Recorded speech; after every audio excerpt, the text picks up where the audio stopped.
Pasukan penjaga perbatasan jadi garda terdepan mengawal kedaulatan NKRI. Seperti halnya pasukan penjaga pulau terluar wilayah timur yang kini menjaga Pulau Endana. Salah satu pulau terluar dan terselatan Indonesia di Kabupaten Rotendao, Nusa Tenggara Timur. Meski mengalami keterbatasan fasilitas, namun para anggota TNI setia menjaga batas NKRI.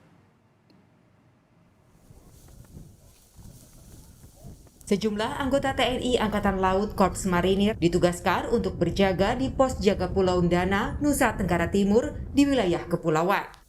Pulau Endana merupakan pulau tanpa penduduk dan hanya dihuni oleh para anggota TNI. Dan para prajurit TNI yang bertugas hanya akan menjadi penghuni selama beberapa bulan dan akan digantikan dengan pasukan lain. Namun selama beberapa bulan bertugas, mereka memiliki pekerjaan yang paling utama, yakni berjaga di pos terluar Nusantara Pulau Endana.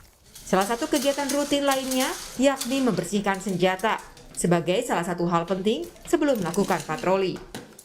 Untuk saat ini karena kendalanya kita lagi ada rusak di sea rider kita rusak, perahu karet kita rusak. Jadi untuk kegiatan patroli sampai saat ini kita hanya sebatas patroli di sektor aja, patroli darat.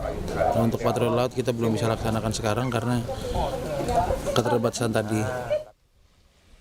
Pulau Endana memang tidak memiliki penduduk dan saat ini dimanfaatkan untuk cagar alam. Karena inilah salah satu kekayaan alam Indonesia yang harus dijaga.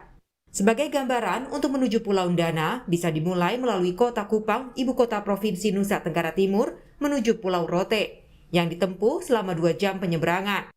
Kemudian dilanjutkan kembali dengan menyeberang dengan kapal dari Pulau Rote menuju Pulau Endana. Atau bisa ditempuh dengan pesawat dari Kupang menuju Pulau Rote. Namun tetap saja, untuk menuju Pulau Endana tetap harus menyeberang dengan kapal motor selama 1 jam. Pulau Endana masuk dalam wilayah Kabupaten Rotendao, Nusa Tenggara Timur. Secara geografis, pulau ini merupakan pulau terluar yang berbatasan langsung dengan Australia.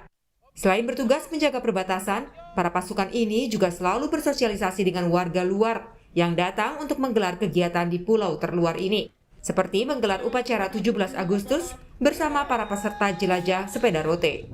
Edi Olin, Kompas TV, Pulau Endana, Nusa Tenggara Timur. Indonesia.